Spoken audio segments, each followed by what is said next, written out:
I would. I remember. I must have got that from him because that was so long ago that he did it. Anyway, it's perfect. The first bit of snow was beginning to waft down from the clouds above, and though it wasn't quite cold enough for it to stick, it was only a matter of weeks before it would pile up. I'm like the fun school teachers, like, oh, let's get into this book right now. The big I am theater captivated. yes, let's do it. Fuck yes. But I'm like a professor teacher because I can say fuck. The big cedar tree branches overhead kept much of it from touching the ground, but the coming storms would change that. He tightened his coat around himself and holstered his Henry rifle into his saddle, tugging lightly on the reins of his Palomino. Sonny, he raised the horse to a stop. Now I gotta figure out how to get out of that and do a manly voice. All right, we best be heading back. Is that what you sound like to you? That's cool and Trevor. I'm real old now, right about now. We best be heading back. It's getting dark and cold. That sounds about right. He called out to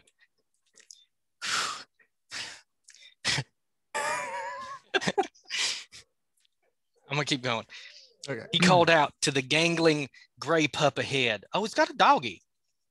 The animal's pointed ears went back against her head, signaling that she'd heard her master speak. But she pushed on a few more steps anyway. Juniper.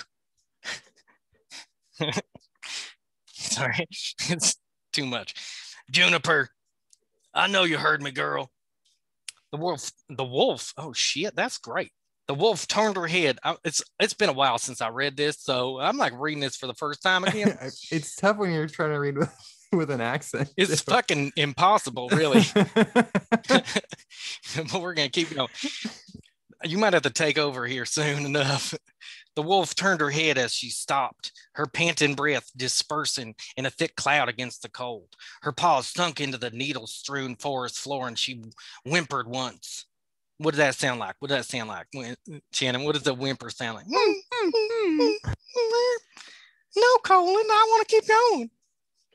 That's what dog sounds like. The one time I need Reese in here to whine. I know. He's we not need here. to record it. He never shows up. We'll be out again, empty-handed today. He's got a cigarette in his hand all the time. Empty-handed today, but I reckon we'll nab ourselves a critter or two tomorrow. She whimpered again.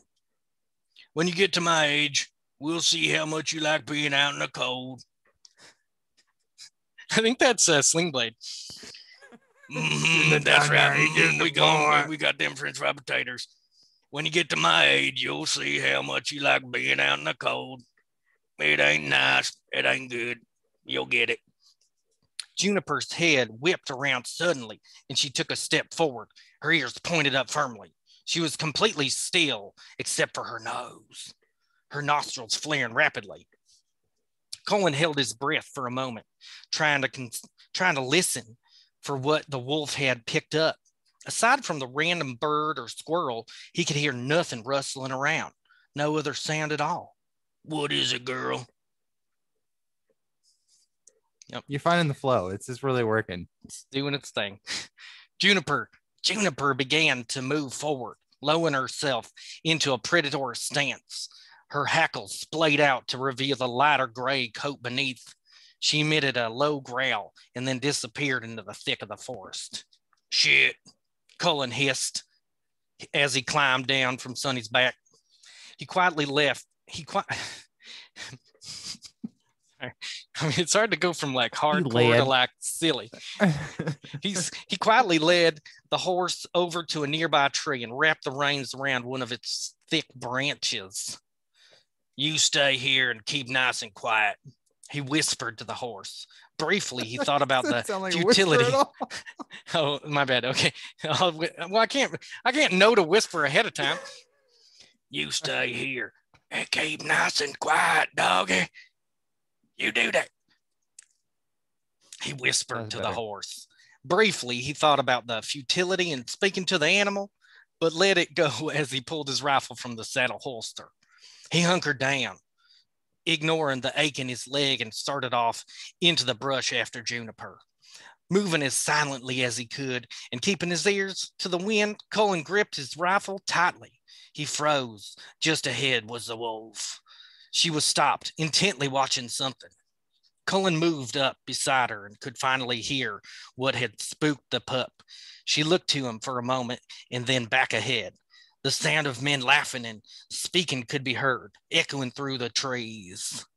Through the thick wooded area was a faint glow as well, a fire.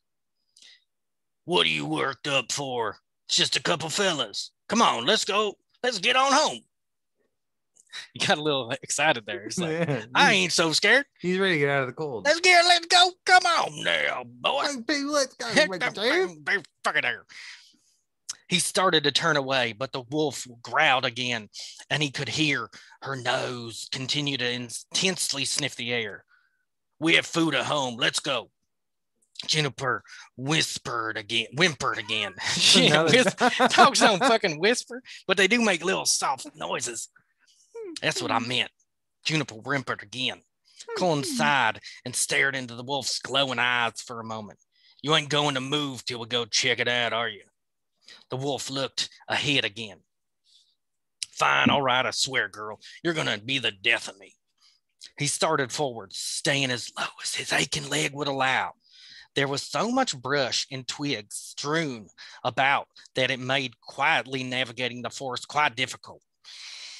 If it weren't so cold, he would have just removed his boots. That would have made him sneaky as fuck. Sneaky ass fuck. I added that part, just so you know. That ain't in the story. He's taking some creative liberties. Yeah. What is that called? Little asides. Juniper snaked along beside him with no effort, and as they neared the light of the campfire, her hackles rose again. Colin inched up and hid behind the trunk of a cedar to survey the area ahead. The sight made him feel a sickness he hadn't felt in years. Ooh, spooky. I wonder what happens. Near the small we better fucking find out soon. I'm on that edge of my seat. Near the small campfire knelt a middle-aged man, warming his hand over the fire. His clothes were unkempt, like they'd just been thrown on.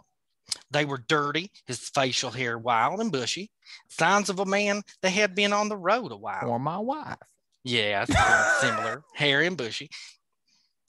Sometimes facials are involved. Signs of a man that had been on the road a while. Hurry up. Oh, this is a different dude. Oh, this is a different guy. I should have made that dude the burly one. Hurry. I don't know. How do I do a different Southern That's the hardest thing when you're accent. reading. He's trying to come up with like different voices. Okay, I got it. Okay. I believe in you. I got to remember what is this guy? This guy's Australian. Okay. Yeah. I got to remember how to do it. Yeah, all right. That's right. Hurry up, mate. We got to get these bitches in the dirt and skedaddle. Rest of the gang ain't gonna what? Right, that's pretty fucking Australian, isn't it? Right? Isn't it right? Hurry I'll up! buy it. Hurry up! Buy that for $1. We got to get these bitches in the dirt and skedaddle. Rest of the gang ain't gonna wait around for us. He stood and strapped on his gun belt. And it was confusing because it was like, why does he sound like that? But nobody ever explains it. Near the stranger, Colin could see the bare ass of another man. You said Colin? Colin. Sorry, it sounded like you said colon. Near the stranger, Colin. I mean, it's hard to say colon without sounding like colon because it's very similar. Very similar. Okay. Anyway, near the stranger's I apologize. I keep interrupting. Near a stranger's colon, Colin could see the bare ass of another man.